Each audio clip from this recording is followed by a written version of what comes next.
If you're thinking about buying a 2025 Chevy Silverado 2500 LTZ, I'm going to go over 5 features you absolutely have to add.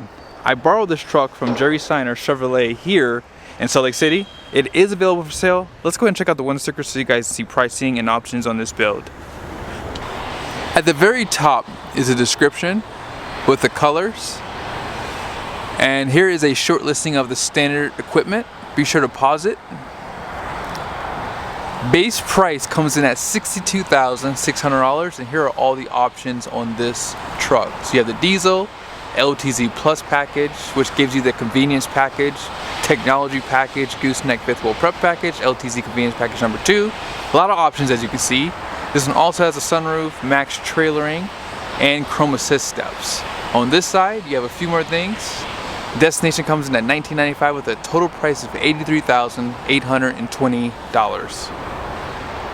For 2025, LTZ did see a $400 price increase, and on the front end you do get the premium lighting standard, including the fog lights. However, these front parking sensors and this camera on the front end are an option. Black bow tie comes a part of that Black Essentials package, and you guys can see on the side here, this does have an engine block heater right here. On the hood, functional hood scoop, and here's some of the badging on the side, including your Z71 badge. Now, as far as the suspension goes, those retro shocks do come a part of the Z71 package. Independent front suspension. This one does have the torsion bars too. Fabric material for the liner, and they are still using that wax coating on the frame. Now, as far as the tires go, these are Michelin's. LTX AT2s is the model. And here is the tire size, LT 275/70/18. So these are basically 33.2 inches tall, 10.8 inches wide, made in the USA. And here's the capacity, 3,640 pounds at 80 PSI max. As you guys saw on the front end, there was a little bit of chrome. You also have it on the mirrors, on the handles, as well as the running boards. 18-inch wheel has a really nice design too. It really goes well with this truck. My very first point is, if you're going to be ordering a truck from the factory, you got to add the clearance lights. The reason why this is important for me personally is these trucks are bigger, they're wider, they have larger mirrors, so they give you better visibility for oncoming traffic to let them know that this is a bigger vehicle. That's why you see dualies, or even like that Class A over there, have clearance lights. That way people would know that it's a larger vehicle coming their way. Now, with that being said, it's $55 for the option. It's just a no-brainer, and I think it makes the truck look more like an HD truck. Forward lights on the mirror, as well as a backup light for your trailer, or just to back up the truck too. You have your blind spot monitoring, and these are heated. However, these are not power still, which I would like to see hopefully soon, and they're not heated. Smart key system, did I mention that earlier? I think I did, maybe I didn't. Here is the largest standard bed in the segment, 6 foot 10 inches basically. Some people say 6 foot 11.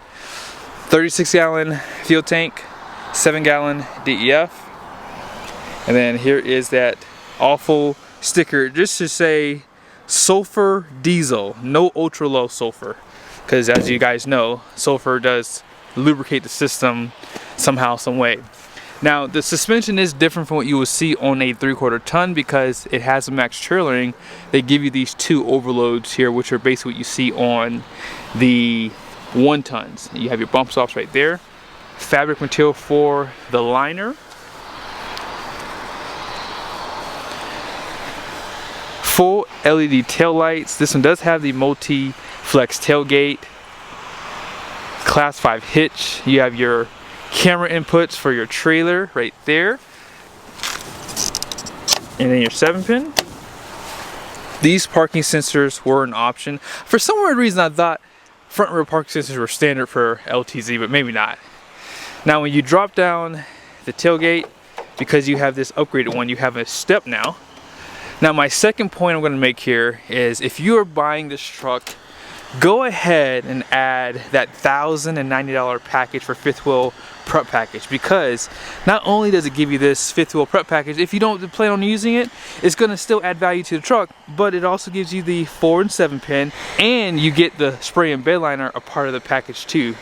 It does have 400 watts of power. Bed lights are an option on these trucks too, so you might want to be sure to add that as well. It's not part of my points, but it's just something to consider. For $125 you can get those bed lights. Not a bad deal. Now back to the fifth wheel prep package.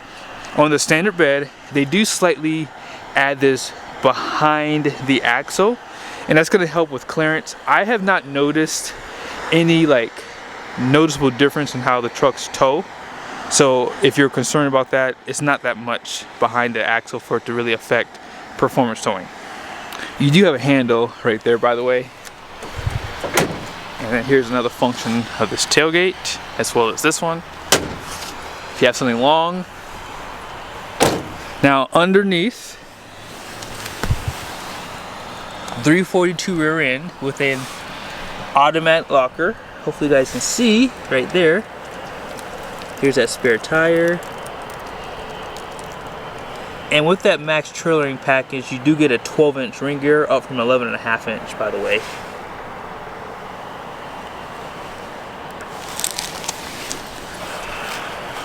Let's go ahead and pop the hood.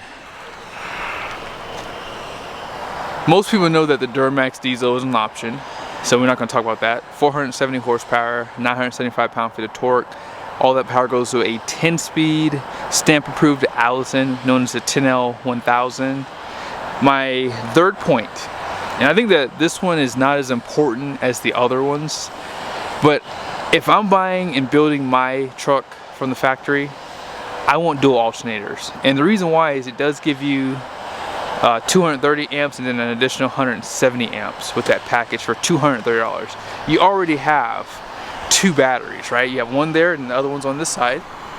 Why not have 2 alternators, especially if you plan on towing or if you do run a lot of accessories off the truck? It's just a no-brainer in my opinion, and again, why not just have that extra current to charge the batteries?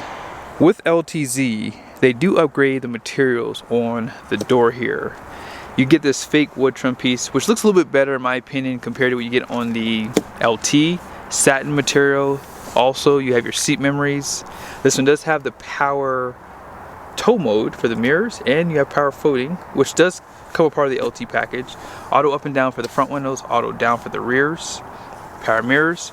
Bose is an option on this truck, so just keep that in mind. 10-way seat. One thing I like about the LTZ is that they do give you perforated leather. On LT you do not, and this just breathes better, especially in that summertime heat. Tilt and telescoping steering wheel, electronic parking brake, drive modes, full drive auto still there, and then some of your lighting controls. Heads up display can be controlled right there.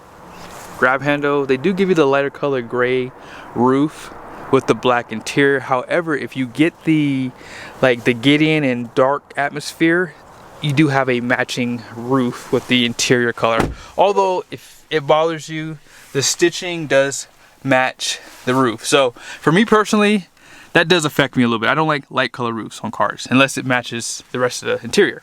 Push button start. Large screen for your gauge cluster, 13.4 inch display. This is still the largest in the HD segment until Ram comes out with their 2025, which is probably gonna be a 14.4. Dual climate control, heated and ventilated seats. Ventilated seats are an option for LTZ, I believe. The center console is an option too. Now let's go over my fourth point really quickly. If you're going to get a diesel, you should 100% get the high idle switch. I don't know why high idle switches are even an option on diesels, because diesels do run at low RPMs. Like, it's probably running about 650 RPMs right now. And if you're not quite ready to leave but you want to heat up the truck, it's nice to be able to increase that RPM. That way you can increase the heat inside the engine too. And obviously having the RPMs a little bit higher should help with the emissions too. It's $200.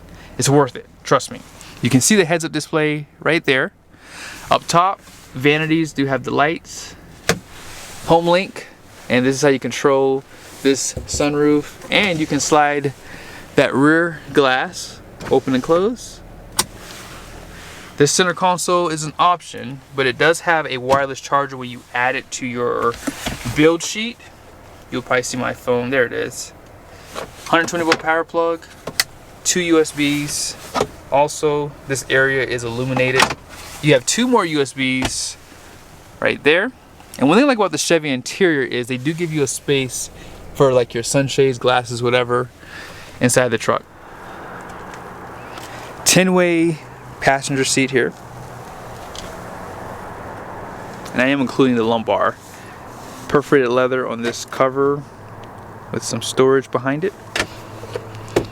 If you do plan on using this truck for a bed camper, 2,727 pounds is the capacity. Now, when you get the camper package, that would increase the front axle to 6,000 pounds, which is the same as the dualies. Highly recommend that. Now, my final point.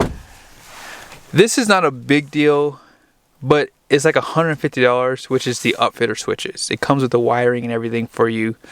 I think it's a no-brainer.